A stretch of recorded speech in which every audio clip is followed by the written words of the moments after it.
Welcome everyone, मैं हूँ प्रतीक्षा। Guys, कुछ टाइम पहले नेटफ्लिक्स पे एक बहुत अमेजिंग मांगा कन्वर्ट हुई थी जिसका नाम था वन पीस। अब तक आपने इसका मांगा देखा है, काफी सारा इसका फैन बेस है, बहुत सारे लोगों ने इसे देखा है, लेकिन एज अ मांगा अभी तक लाइव एक्शन के अंदर बहुत कम लोग उतरे हैं। काफी लोगों ने इसे क्रिटिसाइज करा है क्योंकि मांगा का एक अलग एक्सपीरियंस है, एक अलग इमोशंस है और साथ में काफी ज्यादा डिटेल के अंदर चीजें थी, बहुत सारे अलग अलग कैरेक्टर्स थे, कहानियां थी, चैप्टर थे। बट लाइव एक्शन के अंदर जब इसे लाया गया तो उन सारे लोगों को चीजें मिली है जिन्होंने अभी तक मांगा देखा ही नहीं है या फिर उन्हें पता ही नहीं है कि वन पीस जैसी कोई चीज एग्जिस्ट भी करती है। तो मैं तो गाइस इसे बहुत ज्यादा अप्रिशिएट करूंगी कि अगर इतनी अच्छी चीज लाइव एक्शन के अंदर बन के आ रही है तो उसे आप जरूर देखिए। बहुत अमेजिंग सी चीज है, जरूरी नहीं है कि आप मांगा देखे, उसे समझे और हर किसी के पास में अवेलेबल भी हो तो कोई दिक्कत नहीं है। नेटफ्लिक्स वालों ने हमें बढ़िया सा लाइव एक्शन इसका प्रोवाइड करवा दिया है। गाइस, अगर आप सीजन 2 देख रहे हैं अपने सिर्फ और सिर्फ एंटरटेनमेंट के लिए तो आप सीजन 2 से देख सकते हैं, कोई दिक्कत नहीं है। लेकिन अगर आप इसकी बैक स्टोरी जानना चाहते हैं कि कौन किसका क्या लगता है, कहाँ से आया है, कहाँ जाना चाहता है, क्या कर रहा है, किसके क्या दुश्मन है, तो आपको सीजन फर्स्ट देखना ही पड़ेगा। सीजन फर्स्ट मैंने बहुत अच्छी तरीके से एक्सप्लेन करा है और अगर आप उसके बाद सीजन 2 देखना शुरू करेंगे तो आपको एक एक कैरेक्टर समझ में आ जाएगा, कहानी एकदम बढ़िया से आप लिंक कर पाएंगे। तो एक छोटी सी रिक्वेस्ट रहेगी कि एक बार सीजन फर्स्ट का आप गैप जरूर देख लीजिए, तो सीजन 2 इतना मक्खन के जैसा निकलेगा कि देखने में मजा आएगा, हर एक कैरेक्टर का बिल्डअप आराम से हो जाएगा। एक छोटा सा रिकैप मैं पहले ही दे देती हूँ कि वन पीस एक ऐसी सीरीज है जिसके अंदर एक लड़का है जिसका नाम है मंकी डी लूफी। वो पहले एक नॉर्मल सा लड़का रहा करता था, लेकिन गोल्डी रॉजर नाम का एक पायरेट हुआ करता था। उसने मरने से पहले एक वन पीस नाम के खजाने को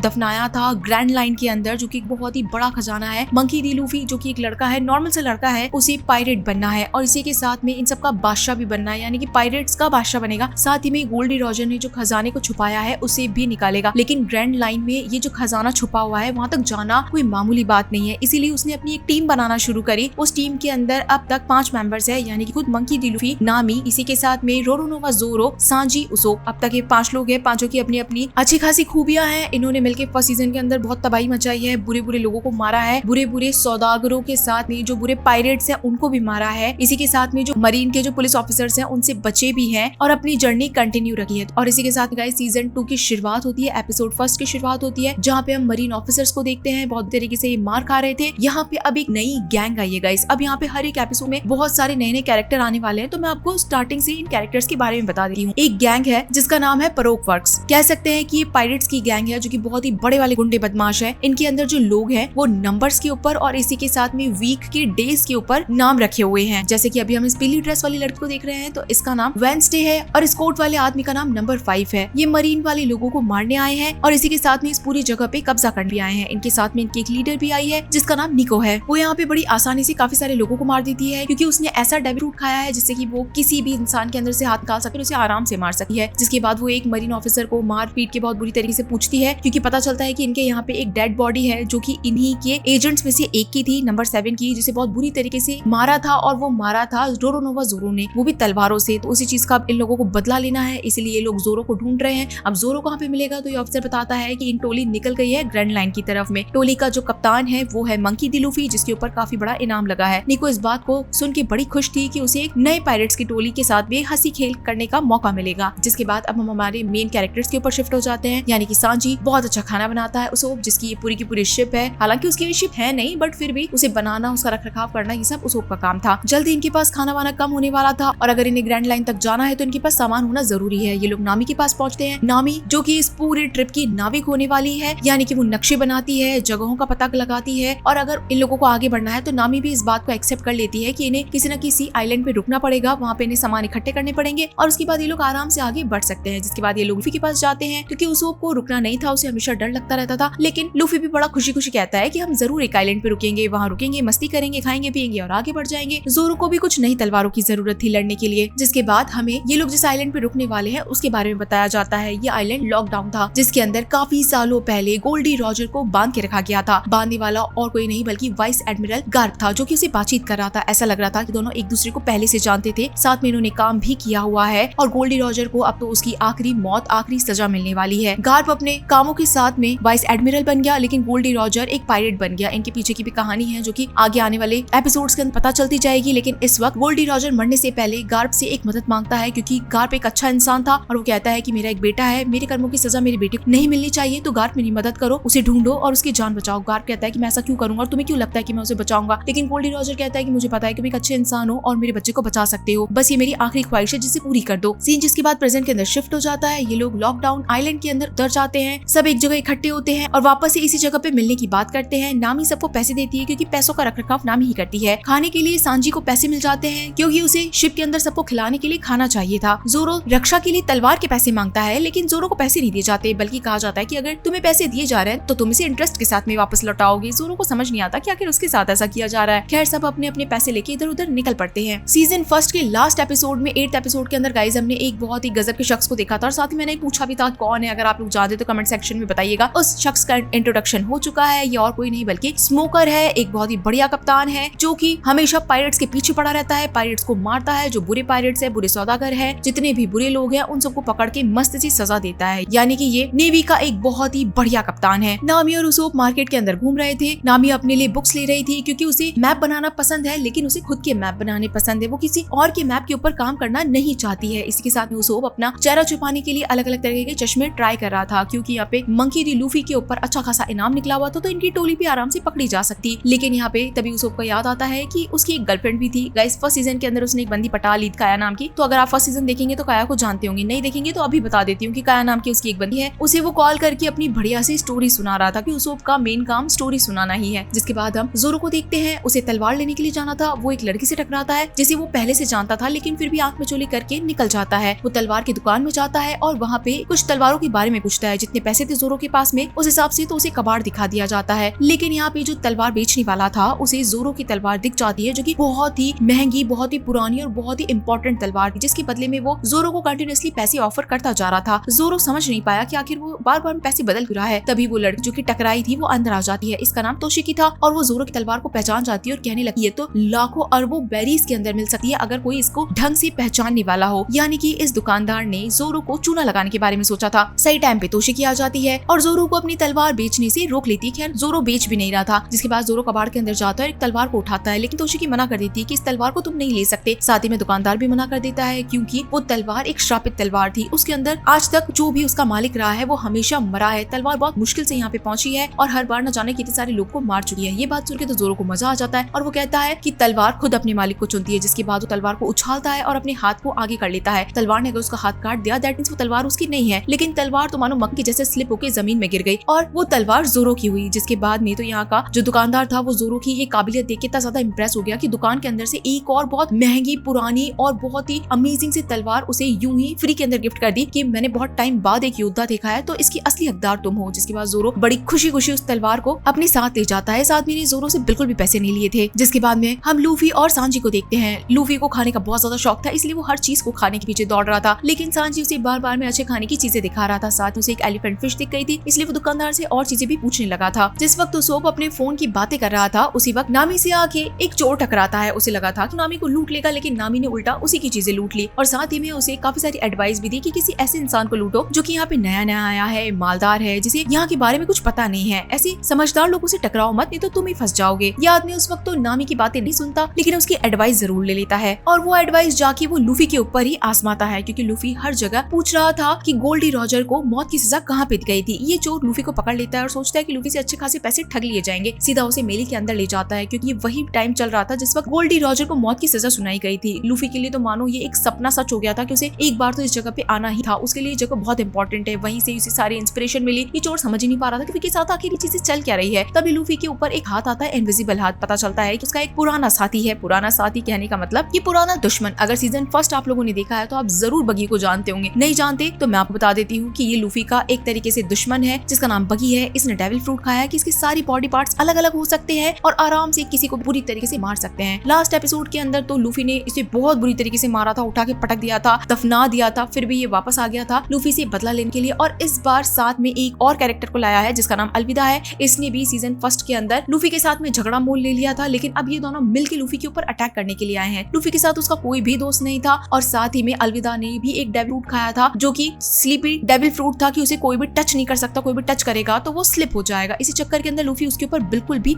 अटैक नहीं कर पा रहा था और लूफी यहाँ पे पकड़ा जाता है। जिसके बाद हम स्मोकर को देखते हैं। उसे भी पता चल गया था कि जहाँ पे गोल्डी रॉजर की मौत की सजा सुनाई गई थी उसे वहाँ पे काफी सारा झगड़ा वगैरह हो रहा है और काफी सारे पायरेट्स वगैरह इकट्ठे हो गए हैं, तो वहाँ पे जल्दी पहुंचना पड़ेगा। पता चलता है कि तोशिकी भी एक नेवी मेंबर है और वो स्मोकर को ही रिपोर्ट करती है। ये दोनों उसी तरफ जाने के लिए निकल जाते हैं। यहाँ पे हम बाकी चारों को देखते हैं, यानी कि नामी, उसोप, सांजी और जोरो। लेकिन यहाँ पे लूफी अभी तक नहीं आया था। इन्हें समझ में आ गया था कि लूफी अच्छी खासी मुसीबत के अंदर फंसा हुआ होगा और ये वही मिलेगा जहाँ पे गोल्डी रॉजर को मौत की सजा सुनाई गई थी। सब अपना अपना सामान नीचे रखते हैं क्योंकि सबने अच्छी खासी शॉपिंग कर ली थी, लेकिन लूफी को बचाने के लिए निकल पड़ते हैं। यहाँ पे अच्छा खासा शो चल रहा था क्योंकि लूफी को पकड़ के ये लोग मारने वाले थे। दलीलें चल रही थी, अलविदा उसके ऊपर इल्जाम लगा रही थी क्योंकि फर्स्ट सीजन के अंदर लूफी ने कोबी नाम के एक लड़के को छुड़वाया था जो कि इस वक्त गार्प के साथ में काम कर रहा है। तो उसी चीज का अलविदा को गुस्सा है और वो बदला लेना चाहती है। लूफी ने बगी के साथ में भी बहुत गलत किया था, उसे मारा पीटा था। खैर बगी तो मार खाने लायक भी था, इसीलिए बगी भी उसे बदला लेना चाहता था। तो लूफी को बहुत बुरी तरीके से सुनाया जा रहा था। लूफी को ऑलमोस्ट मारा जाने ही वाला था कि इतनी देर के अंदर तो उसके बाकी सारे दोस्त आ जाते हैं और देखते ही देखते यहाँ पे लड़ाई का माहौल बन जाता है। सब मिलके एक दूसरे को मार पीट रहे थे। ऊपर से चीज स्मोकर देखता है लेकिन नीचे नहीं उतरता है, ये सोच के कि ये पायरेट्स एक दूसरे को एक बार जान से मार दे, थोड़े आधे कम हो जाएंगे, तब हम जाएंगे नीचे इन्हें पकड़ने के लिए। बगी अपने साथ में लूफी को उठा के उसी जगह ले जाता है जहाँ पे गोल्डी रॉजर को पकड़ के मारा गया था। लेकिन लूफी था कि स्माइल कम करने का नाम ही नहीं ले रहा था, बल्कि अभी भी जोर जोर से चिल्ला रहा था कि उसका नाम मंकी डी लूफी है। वो समुद्री लुटेरा बनेगा, पायरेट्स का बादशाह बनेगा, वन पीस का खजाना ढूंढ लेगा। और सब उसकी हंसी देख के चौंक रहे थे कि भाई साहब ये अपनी आखिरी स्टेज पे है, फिर भी रुक नहीं रहा है, इसका कॉन्फिडेंस टूट नहीं रहा है, इसे डर नहीं लग रहा है, बल्कि अभी भी भयंकर कॉन्फिडेंस में और बहुत बुरी तरीके से हंस रहा है। और मान के चलो कि लूफी की किस्मत हर बार उसके काम आती है। एक बहुत ही बड़ा वाला झटका लगता है, कह सकते हैं कि बिजली का एक बहुत बड़ा सा अटैक होता है, लेकिन लूफी को कुछ भी नहीं होता है। बट बग्गी की हालत खराब हो जाती है, उसे बहुत जोरदार करंट लगता है, उसके फिर से चिथड़े उड़ जाते हैं और ये पूरी की पूरी बिल्डिंग आके नीचे गिर जाती है। लूफी की फिर से जान बच जाती है और उसे खरोच तक भी नहीं आती। सब चौंक जाते हैं कि भाई से कभी कुछ होता क्यों नहीं है किसी भी चीज से। जिसके बाद आपस के अंदर ये फाइट्स चल ही रही थी। ये लोग अपने फेरी के ऊपर जाने की कोशिश कर ही रहे थे, लेकिन तभी इनका रास्ता तोशिकी रोक लेती है। तब जोरो कहता है कि तुम लोग जाओ, इससे बातचीत मैं कर लेता हूँ, क्योंकि तोशिकी बहुत ज्यादा गुस्सा हो रही थी कि तुम इतने अच्छे योद्धा दिख रहे थे, तुम्हारे पास में इतनी अच्छी तलवार थी, तो मुझे लगा कि तुम बहुत अच्छे इंसान हो, लेकिन तुम तो खुद भी एक पायरेट हो। जोरो से कुछ ज्यादा समझा नहीं पाता है कि वो अच्छा है या बुरा है, लोगों की अच्छाई करता है या बुराई करता है, लेकिन वो ये समझा सकता है कि ये तलवार वो डिजर्व करता है। और तोशिकी अगर उसे तलवार लेना चाहती है तो उसे सीखना पड़ेगा। वो तोशिकी को आराम से हरा के वहीं तलवार को उसी के जैकेट में अटका के वहाँ से निकल जाता है। ये लोग निकल ही रहे थे कि तभी यहाँ पे लूफी और सांजी को स्मोकर पकड़ लेता है। ऑब्वियसली बात है कि स्मोकर भी तो यहाँ पे था ही और इनके ऊपर बहुत भयंकर वाला अटैक करता है। ये दोनों अपनी बहुत पावर्स का इस्तेमाल करते हैं, लेकिन स्मोकर ने ऐसा डेविल फ्रूट खाया था कि उसकी पूरी बॉडी स्मोक के अंदर बदल जाती है। पूरे सीजन के अंदर बस वो बहुत सारा सिगार पीता है, कह सकते हैं कि शायद यही उसकी पावर हो कि बार बार में सिगार पीता है तो उसे बहुत ज्यादा पावर मिलती है। ये बस मेरा एक असम्पशन है और कुछ भी नहीं है। खैर उसके अंदर जो स्मोकिंग की पावर, कोई भी उसे टच नहीं कर सकता था। लूफी ने बहुत कोशिशें करी, लेकिन फिर भी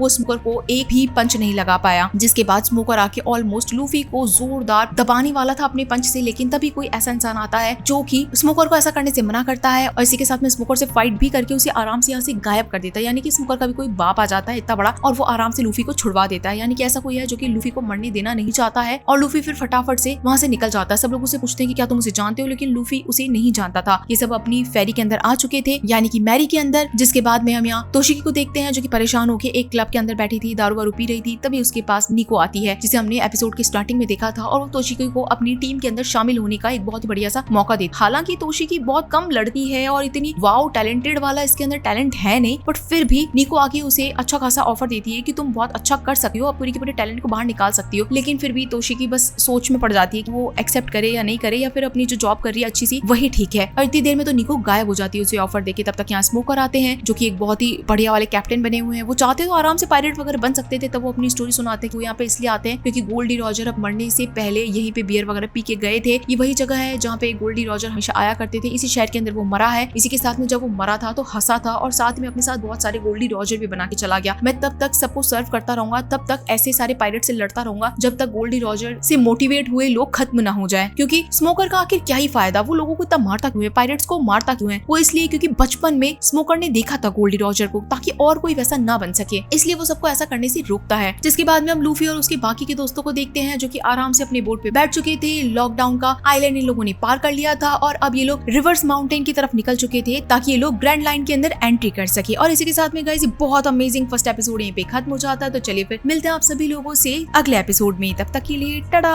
वन पीस सीजन 2 के एपिसोड नंबर 2 की शुरुआत में हम देखते हैं मैरी जो कि एक बहुत बड़ी शिप है, उसके अंदर सारे के सारे एक साथ में है। स्ट्रॉ हेड की टीम एक साथ में खड़ी थी और अपने आगे जाने की प्लानिंग कर रही थी, क्योंकि आगे जाने का जो नक्शा है वो नामी ही बना रही है। लेकिन नामी को भी आगे की चीजें क्लियरिटी से नहीं पता है। उसने आज तक जितनी बुक्स पढ़ी है, जितने लोगों से सुना है, उन सब के अकॉर्डिंग ही उसने चीजें बनाई है। ग्रैंड लाइन के अंदर जाने से पहले इन्हें एक रास्ता पार करना होगा जो कि रिवर्स माउंटेन से होके गुजरता है। रिवर्स माउंटेन एक ऐसी जगह है जो कि 4 तरीके से अलग अलग माउंटेन माउंटेन्स के ऊपर चढ़ के नीचे उतरने के बाद में आपको ग्रैंड लाइन के अंदर एंट्री करनी पड़ेगी। जो सीधा सीधा रास्ता है उसके अंदर जाना बहुत ज्यादा खतरनाक है, क्योंकि वहाँ पे हर कोई जाएगा और सारे गुंडे बदमाश पायरेट सारे उसी रास्ते से जाएंगे। इसी के साथ में बड़े से बड़े जानवर और समुद्र के अंदर जितनी भी खूंखार से खूंखार चीजें रहती है वो सब बड़े रास्ते से होके जाती है। तो इन लोगों को अगर शॉर्टकट से जाना है और बिल्कुल सेफली जाना है तो इन्हें रिवर्स माउंटेन का ही सहारा लेना पड़ेगा। ओवरऑल इन्होंने तय कर लिया था कि रिवर्स माउंटेन के थ्रू जाएंगे, लेकिन इन्हें कॉन्सेप्ट समझ में नहीं आ रहा था कि किसी पहाड़ी के ऊपर कोई नदी या फिर कोई तालाब या फिर कोई इतना बड़ा ओशन कैसे चढ़ सकता है। ये तो इन्हें जाने के बाद ही पता चलेगा। ओवरऑल इन्होंने ग्रैंड लाइन की तरफ जाना शुरू कर दिया था। रिवर्स माउंटेन शुरू हो चुका था। इन्हें अपनी आंखों के सामने दिख रहा था कि एक माउंटेन जो कि ऊपर की तरफ चढ़ रहा है। ओशन का पानी का बहाव इतना ज्यादा तेज है कि वो आराम से इस फेरी को सीधा अपने बहाव से अपने प्रेशर से लेके जा रही थी। सबने अब ऑलमोस्ट ये बड़ी सी फेरी को पकड़ लिया था, क्योंकि पानी का बहाव इतना ज्यादा तेज था कि लोग इधर उधर होते जा रहे थे। कुछ ही देर के बाद पता चलता है कि पानी का बहाव इतना ज्यादा तेज था कि उसोप अकेले से नहीं संभाल पा रहा था। सांजी और जोरो दोनों उसके पास आते हैं, लेकिन प्रेशर इतना ज्यादा तेज हो गया था कि जो मेन हैंडल था वही टूट जाता है। तो अब इनके पास ऑप्शन ही नहीं बचता कि आखिर इस फेरी को राइट लेफ्ट कैसे करे। तभी जो हमारा मेन कैप्टन है यानी कि मंकी डी लूफी, वो अपने लचीले हाथों का इस्तेमाल करता है, क्योंकि उसने डेविल फ्रूट जो खाया है उसके पास में पावर ही ऐसी है कि वो अपनी बॉडी को लचीला कर सकता है। तो वो अपने हाथों को लंबा करता है और आराम से फेरी को लेफ्ट और राइट कर पाता है, जिससे कि ये टकराती नहीं है और ये लोग आगे बढ़ते ही जाते हैं। आराम से प्रेशर जितना भी था पानी के अंदर उसे ये आगे निकल जाते हैं। उसके बाद आराम से एक डीप डाइव लगानी थी, क्योंकि ये पूरी फेरी नीचे जाने वाली थी। फेरी नहीं बड़ी थी कि वो नीचे गिर के चकनाचूर नहीं होती है। आराम से ये लोग नीचे जा ही रहे थे कि तभी इनका स्वागत करने के लिए एक बहुत बड़ी व्हेल मछली इनके सामने खड़ी थी, वो भी मुंह खोल के। लूफी के हाथ खिंचे हुए थे इसलिए वो तो कहीं ऊपर चढ़ जाता है, लेकिन बाकी सब विद फेरी इस बड़ी सी व्हेल के मुंह के अंदर पहुंच जाते हैं। जब लूफी को होश आता है तो वो एक माउंटेन के ऊपर था। उसे एक इंसान भी दिखता है जो कि बूढ़े से दादाजी है, लेकिन उसे अपने कोई भी दोस्त नहीं दिखते हैं। वो जो बड़ा सा व्हेल है वो जोर जोर से अपना सर पटक रहा था इन चट्टानों से, इतने बड़े माउंटेन से। वो समझ में नहीं आता। लूफी चिल्लाता भी रहता है, अपने लंबे हाथ का इस्तेमाल भी करता है, लेकिन वो व्हेल उसकी तरफ देख भी नहीं रही थी। तभी बूढ़ा सा आदमी एक इंजेक्शन का शॉट लगाता है जो कि सीधा जाके उस व्हेल को लगता है। वो व्हेल शांत हो जाता है और बेहोश हो जाता है। लूफी जोर जोर से रोने लगता है, चिल्लाने लगता है कि आपने ये क्या किया, मेरे दोस्त उसके अंदर है, मुझे अपने दोस्तों को वापस लाना है, वो अभी तक जिंदा होंगे। लेकिन दादाजी का कहना था कि तुम अपने दोस्तों को भूल जाओ, वो अभी तक इस बड़े से व्हेल के अंदर जाने के बाद में जिंदा नहीं बचेगी। लेकिन लूफी कहाँ बात मानने वाला था, उसे तो अपने दोस्त जिंदा है इस बात का पूरी गारंटी थी और उसे अपने दोस्तों को बाहर भी निकालना था। जिसके बाद हम बाकी सबको देखते हैं। फेरी के अंदर ये सब थे, बिल्कुल आराम से थे। फेरी को भी कोई नुकसान नहीं हुआ था। व्हेल के पेट के अंदर बस थोड़ा सा अंधेरा था, इसलिए बड़ा इनकन्वीनियंस हो रहा था। नहीं लग रहा था कि बाहर जाने का इन्हें रास्ता ढूंढना है। दो की टीम के अंदर ये लोग बट गए थे। जिसके बाद हम स्मोकर को देखते हैं, वो ताशिकी से बात कर रहा था और इसी वक्त यहाँ पे एडमिरल गार्ड भी पहुंच जाते हैं। वो भी अपने दो असिस्टेंट के साथ में, यानी कि कोबी और हेलमन। स्मोकर तो इन दोनों को देख के हंसने लग जाता है। उसका कहना था कि ये इतने नौजवान से लड़के आप कहाँ पे लेके घूम रहे हो। लेकिन गार्ड का कहना था कि तुम जब अपने टाइम के अंदर थे तो तुम भी ऐसे हुआ करते थे और मुझे इन दोनों के ऊपर पूरा विश्वास है, ये आगे जाके बहुत ज्यादा अच्छे योद्धा बनेंगे, नौसेना के अंदर बहुत अच्छे से कैप्टन बनेंगे और बहुत अच्छी तरीके से काम करेंगे। अब स्मोकर को बहुत डाउट होने लगता है कि आखिर एडमिरल यहाँ पे क्यों पहुंचे हैं, ऐसी भी क्या बात करनी है। जहाँ पे गार्ड कहते हैं कि तुम दोनों जाओ थोड़ा घूम के आओ, मुझे स्मोकर के साथ में कुछ पर्सनल बात करनी है। ताशिकी इन्हें घुमा के लिए आएगी। स्मोकर ताशिकी को काम दे देता है और ताशिकी अपना मुंह बना लेती है कि ये भगवान मुझे क्या काम दे दिया। जिसके बाद में हम इन्हीं बूढ़े अंकल को देखते हैं। इनका नाम क्रॉकस था, जो कि अपना दरवाजा बंद करके म्यूजिक ऑन करके मस्त बैठ जाते हैं कि चलो इस लड़के से छुटकारा मिल गया। अखबार पढ़ ही रहे थे कि तभी लूफी दरवाजा खटखटाने लगता है और जब दरवाजा नहीं खुलता तो वो सीधा दरवाजा तोड़ के अंदर घुस जाता है और बार बार में यही पूछने लगता है कि मुझे अपने दोस्त वापस से चाहिए, मैं लुटेरो का बादशाह बनने वाला हूँ, मुझे ग्रैंड लाइन के अंदर जाना है, और जो वो बातें रिपीट करता है वही सब बातें। लेकिन अंकल क्रॉकस को ज्यादा ध्यान नहीं देते लूफी की बातों पे। जिसके बाद हम स्मोकर और गार्ब की बातें सुनते हैं। अब यहाँ पे स्मोकर को अच्छी तरीके से पता था कि जो लूफी है यानी मंकी डी लूफी, वो गार्ब का ग्रैंडसन है यानी कि पोता है। तो गार्ब हो सकता है उसी को बचाने के लिए यहाँ पे आया होगा और इसी के साथ में वो ग्रैंड लाइन की तरफ जा रहा है तो उसे रोकने के लिए आया होगा या बचाने के लिए आया होगा। लेकिन गार्ब यहाँ पे मना करता है कि नहीं, ऐसा बिल्कुल भी नहीं है, तुम उसके ऊपर ध्यान मत दो, उसे भले ही लुटेरा बनना है लेकिन आगे जाने के बाद में ग्रैंड लाइन की इतनी सारी मुसीबतें आती है, वो आराम से किसी भी जगह पे फंस सकता है, किसी भी जगह मर सकता है। रिवर्स माउंटेन के अंदर जैसे जाएंगे तो वहाँ की चीजें उन्हें आगे बढ़ने ही नहीं देगी, बल्कि मैं तुम्हें इसलिए आगाह करने आया हूँ ताकि तुम मेरी और चीजों में मदद कर सको। स्मोकर का कहना था कि आखिर आप इन चीजों के लिए मुझे ही क्यों ढूंढ रहे हैं। जहाँ पे गार्ब कहता है कि तुम मेरे सबसे ज्यादा वफादार और सबसे ज्यादा टैलेंटेड लड़के हो जिसने अब तक कोई भी काम को फेल नहीं किया है। एक ऐसा ग्रुप हम लोगों के सामने आने वाला है जो कि बहुत ज्यादा प्रॉब्लम दे रहा है, हमारे नौसेना के जितने भी एजेंट्स हैं उन सबको मार रहा है और बैक टू बैक नौसेना के सारे लोगों को खत्म कर रहा है। अगर उनकी पावर्स बढ़ती ही जाएगी तो हम लोग बिल्कुल तबाह हो जाएंगे, हम किसी की रक्षा नहीं कर पाएंगे। सारे सौदागरों को मार रहा है वो ग्रुप, तो तुम्हें उन्हें ढूंढना पड़ेगा। गार्ब अपने टाइम के अंदर बिल्कुल स्मोकर जैसा था, उतना ही टैलेंटेड, इसलिए वो स्मोकर के ऊपर बहुत ज्यादा भरोसा करता था। साथ ही में एक हिडन मकसद तो था ही कि वो उसके पोते यानी कि लूफी का पीछा छोड़ के दूसरी चीजों चीजों के अंदर लग जाए। जिसके बाद हम व्हेल के पेट के अंदर का नजारा देखते हैं, जहाँ पे जोरो, सांजी, उसोप और नामी चारों के चारों अपने अपने काम के अंदर लग गए थे। उसोप और सांजी एक साथ में कुछ छोटी मोटी चीजें ढूंढने के लिए गए थे, जबकि नामी और जोरो यही शिप पे रह के कुछ दूसरे जुगाड़ लगा रहे थे। सांजी और उसोप दोनों ही एक दूसरी बोट के ऊपर पहुंचते हैं, जिसके ऊपर आधा सामान गल चुका था, आधा सामान ठीक था। इन्हें एक बहुत ही बेकार सी बॉडी दिख रही थी जो कि पूरी तरीके से गल चुकी थी, लेकिन तभी उसके अंदर से एक लड़का निकलता है जो कि छुपा हुआ बैठा था और वो कंटिन्यूअसली फाइट करने लग जाता है। लेकिन ये एक नंबर का फिट्टूस था।